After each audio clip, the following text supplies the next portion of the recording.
नमस्कार दोस्तों। आज मैं आपसे एक बहुत ही गहरी बात साझा करना चाहता हूं। मौन रहना सीखो, बिना मांगे सब मिलेगा।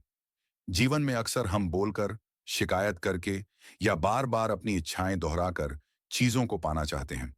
लेकिन सच तो यह है कि जो व्यक्ति मौन रहना जानता है, संयमित रहता है, वह अपनी उपस्थिति और अपने कर्म से ही सब कुछ पा सकता है।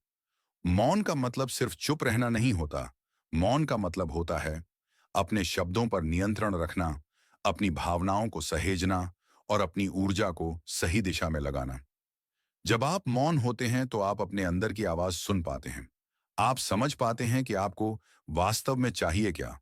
और जब आप खुद को समझने लगते हैं तो इस ब्रह्मांड की शक्तियां भी आपको वही देने लगती हैं जिसकी आपको सच्ची जरूरत है। क्योंकि मौन में शक्ति है, मौन में विश्वास है, मौन में सुकून है। जो व्यक्ति हर बात का दिखावा करता है, हर बात का शोर मचाता है, उसकी बातों का असर धीरे धीरे खत्म हो जाता है। लेकिन जो व्यक्ति कम बोलता है, सिर्फ कर्म करता है, उसकी गिनती सबसे मजबूत लोगों में होती है।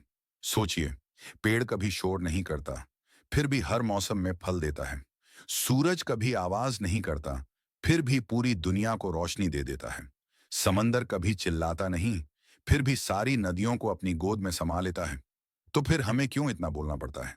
क्यों अपनी इच्छाओं को बार बार जताना पड़ता है? अगर हमारा विश्वास मजबूत है, अगर हमारे इरादे नेक हैं, तो हमें मौन रहकर भी सब मिलेगा। तो याद रखो, मौन कोई कमजोरी नहीं, बल्कि महान ताकत है। मौन में छिपा है धैर्य, समझ और सफलता का रहस्य। मौन रहना सीखो, बिना मांगे सब मिलेगा। धन्यवाद।